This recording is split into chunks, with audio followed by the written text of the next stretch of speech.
Native American Heritage Month is underway across campus. A look at what the commemoration is all about and why it's important.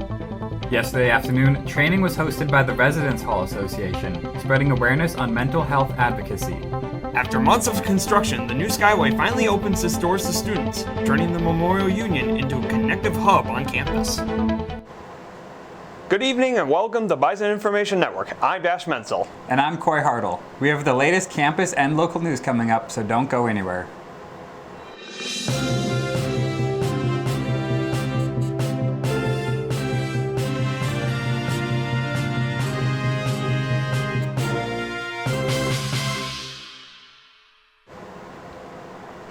November is here, and along with it comes the national recognition of Native American Heritage Month. I had the opportunity to stop by the opening session on Wednesday to see what this month is all about.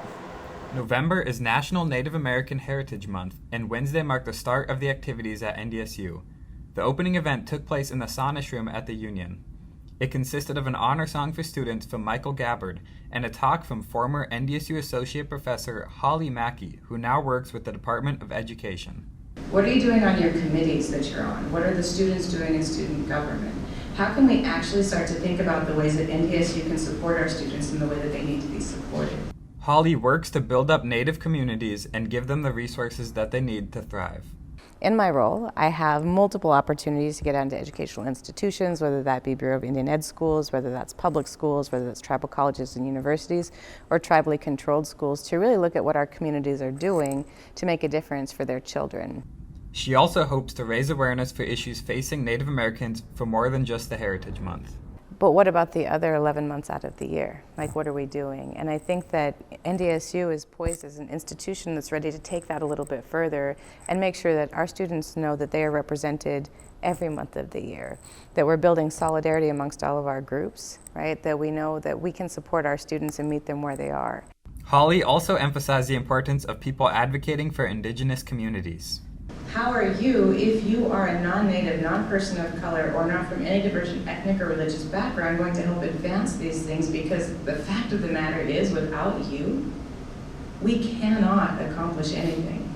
Students who would like to show their support can do so by attending some of the other events taking place during the Heritage Month. I would just hope everybody comes out, everybody is welcome, it's great. All the events will be, very forthright, and you will be welcome at all of them. A full list of events taking place can be found on the NDSU website. From Bison Information Network, I'm Coy Hartle. Thank you, Coy. The next event will take place on November 15th. Yesterday evening, the Residence Hall Association hosted a Green Bandana Project training. Reporter Lydia Lafine was on scene to find out more. Yesterday afternoon, in the Sonish Room, I sat in on one of the first sessions of training for the Green Bandana Project. I was fortunate enough to talk to one of the student leaders here at NDSU.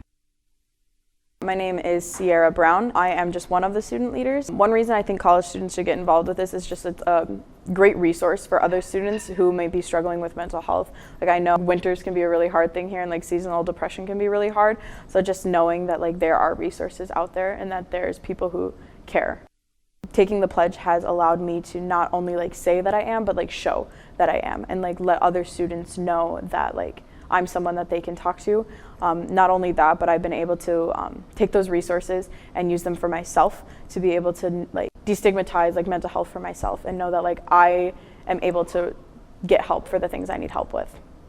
You can find additional resources on the Green Bandana Project's official website, or find upcoming event information on the NDSU Green Bandana Project page.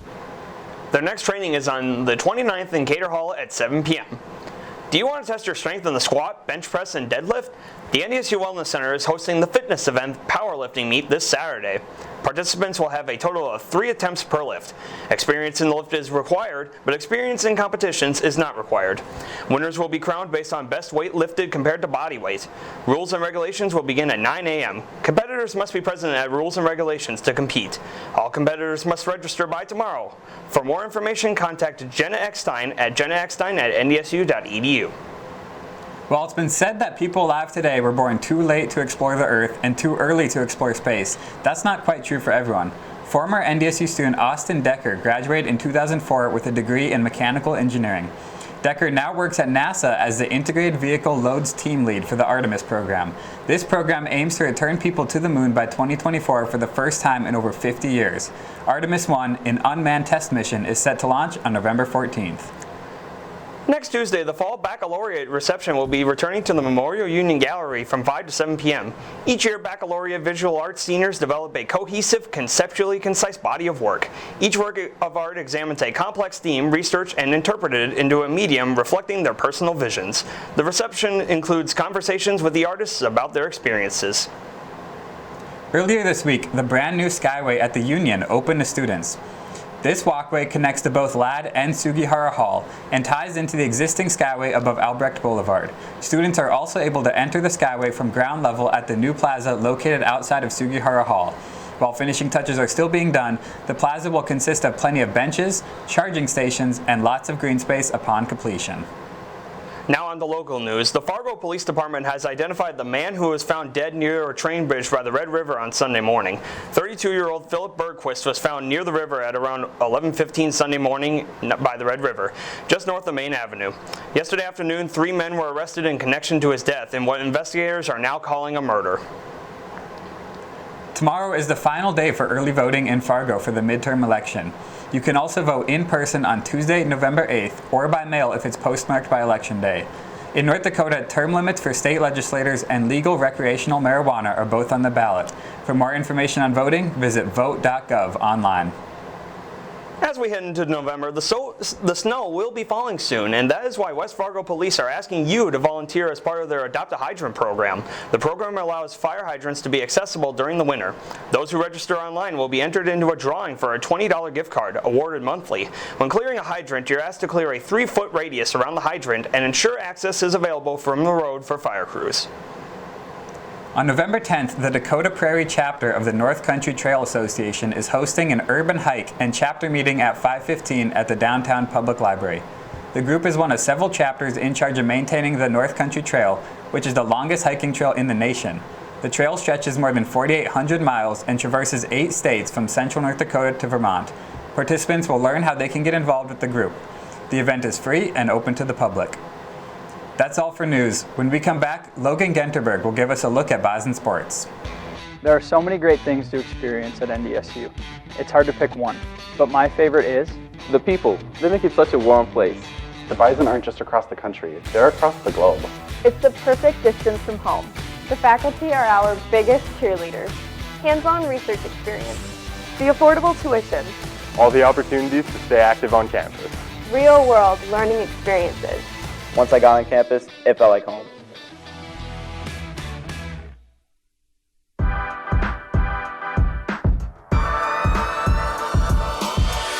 My name is Addie Stewart and I graduated from NDSU in the Department of Communication in 2018. My degree was in strategic communication and I'm the communications specialist for the city of West Fargo. That includes social media, press releases, breaking news, interviews, media relations, and more. I went into communication because I wanted to do something I was passionate about. There were so many opportunities. I knew I could work for nonprofits, government, small business, agency work. Professors in the department definitely impacted me a lot in my life, making sure that once I graduated college, I knew I could get a job here just because of the connections in the department and the great morale that was in Fargo. Future students should definitely come to NDSU because it's a degree like no other here.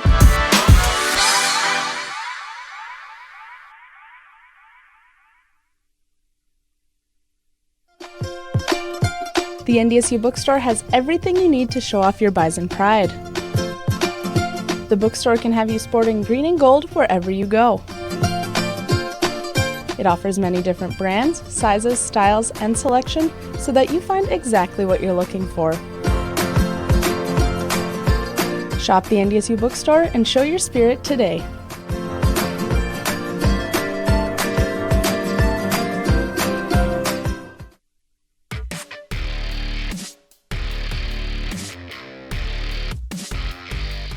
Welcome back to the Bison Sports Report. My name is Logan Genterberg, and I'm here to catch you up on everything that went down this past week in Bison sports.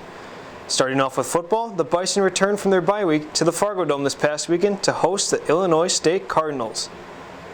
Thundar was ready to come back home and defend the Dome, and boy was he fired up to do so. There was also plenty of Bison faithful jammed into the stands, along with a packed student section that was rocking even before kickoff. They would not have to wait long, as Cam Miller would find Braylon Henderson streaking down the Bison sideline for this 40-yard bomb, getting both the crowd and Bison sideline fired up early.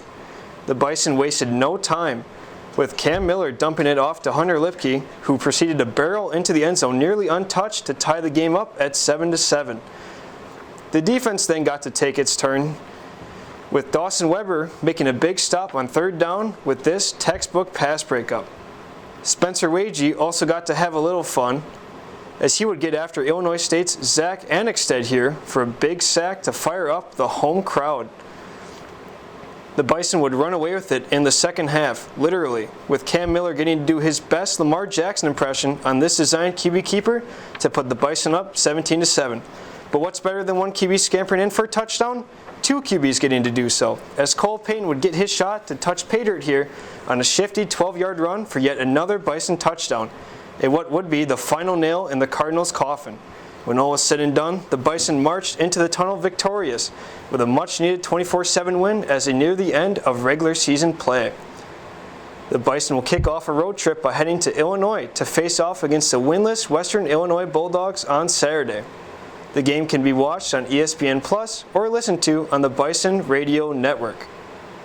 The wait for basketball is finally over, as the NDSU men's basketball team took the court last night, as they would host the Minnesota Crookston Golden Eagles in exhibition play. The Bison cruised to a dominating win, hammering the Golden Eagles to the tune of a 98-64 blowout. Powered by a staggering 15 three-pointers, the Bison offense was red hot all night long, shooting 51% from field and 44% from deep.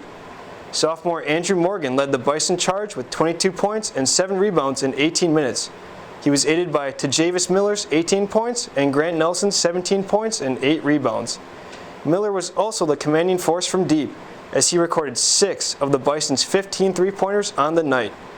The Bison will have no time to catch their breath as they open the regular season by heading to Fayetteville to take on the number 10 ranked Arkansas Razorbacks on Monday. The game can be seen on the SEC Network Plus or listened to on 107.9 The Fox. While everyone may be slowing down with the weather getting colder outside, the women's volleyball team still continues to have busy week after busy week, with this one being no exception. The action started off Thursday night as the Bison traveled to Missouri to take on Kansas City. In what would be a back and forth contest, the Bison would finally triumph, closing the fifth set 15-12 to prevent themselves from letting a 2-0 lead slip away. Allie Hinsey would once again lead the Bison, accounting for 14 kills, 14 digs, and 3 blocks. Alexis Bowling added another 16 kills to go with 3 digs. Syra Tanchin would stack on another 10 kills with 11 digs to help lead the way. The road trip continued as the team trekked over to Oklahoma to face off against Oral Roberts. The result was much the same as the two's first meeting back in late September, with the Bison dominating in a commanding 3-0 win. Michelle Glover would be the star of the night, giving the Bison 11 kills to go with 4 blocks and 1 dig. She would be assisted by Allie Hinsey, who contributed 14 kills and 15 digs, along with Syra Tanchin, who stacked 11 kills and 9 digs onto the dominating performance by the Bison. The Bison would finally get to head back to Fargo for some much-needed home court advantage. But that advantage would be in name only, as the incoming SDSU team would upset the Bison for only their 3rd conference loss on the season.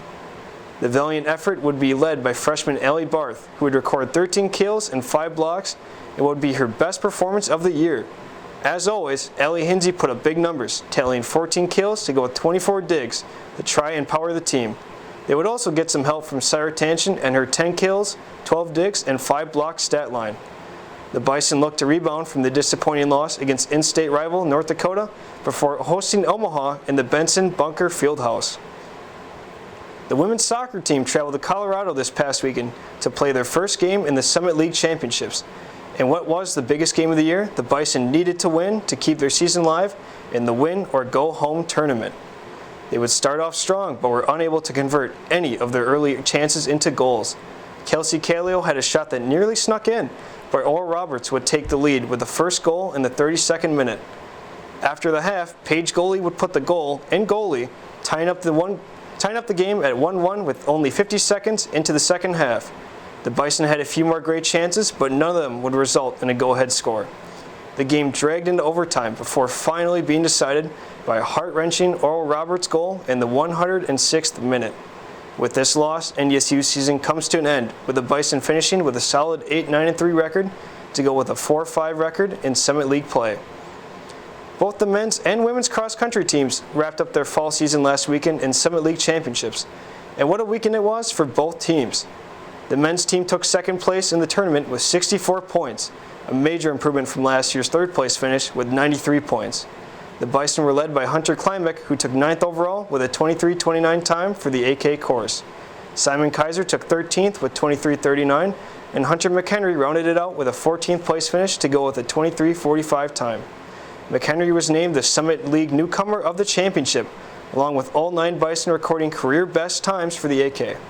This marks the 5th time in the last 6 years the Bison have finished in second place.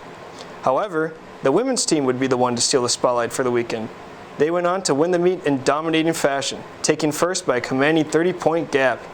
Grace Link was a force, taking second overall with a 2012 time on the 6K course. Right behind her was fellow Bison Kalisa Houston, who claimed third with a personal best 2013 time. They both now rank as the 4th and 5th fastest in school history for the course. The rest of the women's team should not be forgotten, as they placed 4 runners in the top 10 and 7 among the top 20. This win marked the first conference title for the women's team since 2019.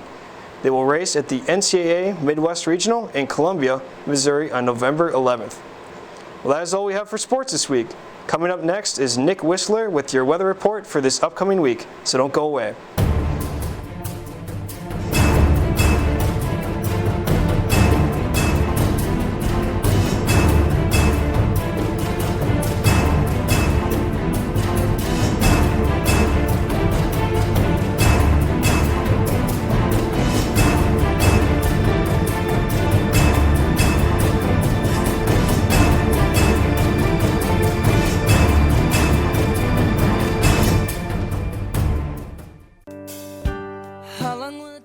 I'm your friend.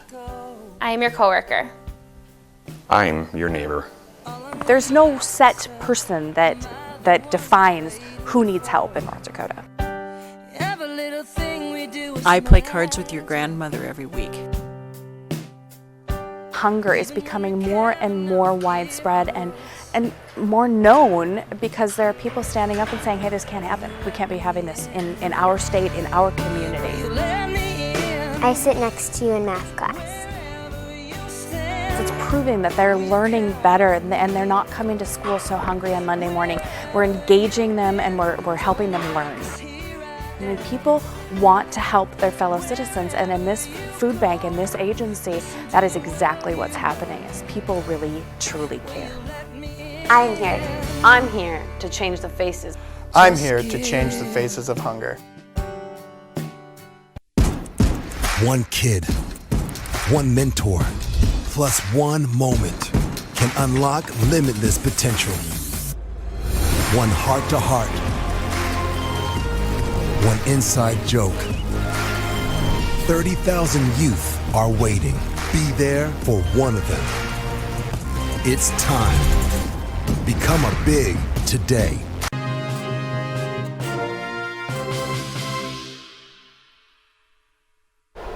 Welcome back to the Bison Information Network. I'm Nick Whistler, here with your weather rundown. Currently, temperatures are hovering around the 40-degree mark, with humidity levels coming in at about 63%, with wind gusts reaching up to 30 miles per hour. Taking a look at our hour-by-hour chart, we can see about a 10-degree drop in our temps that will be taking place tonight, with it dipping just below freezing on into the AM. Moving on into our skycast, we can see we had roughly 10 hours of daylight today, with the sun setting just after 6 o'clock. Taking a look at our national temperatures, we can see a cold front moving in from the upper northwest, traveling down into parts of the Midwest, with temperatures reaching as low as 27 degrees in Nevada. Though we do see our winter front coming in, our friends down south and out east are still enjoying the warm weather for the time being. As for our national rain and snow tracker, we are able to see showers spanning from the northmost point of Michigan, reaching into southern parts of Louisiana and Texas. Back up into the upper northwest, we do see fair amounts of snowfall, where parts of Idaho could see up to 18 inches. Taking a look ahead at the week, starting with Friday, temperatures will dip as low as 26 degrees with a high of 42. This stays relatively consistent through the weekend as temperatures will fluctuate from as low as 20 degrees all the way into the upper 40s. Note that this weekend is daylight savings as we will be getting an hour back on the clock early Sunday morning. Now Monday is going to be a cold one as we can see temperatures dropping, but they will shoot back up as we see highs reaching the 50s and 60s come Tuesday and Wednesday. Though this is a short-lived heat wave as we dip back down to freezing temperatures on Thursday. That's all we have for you this week, and we thank you for joining us tonight, and we'll see you next Thursday. Have a great night.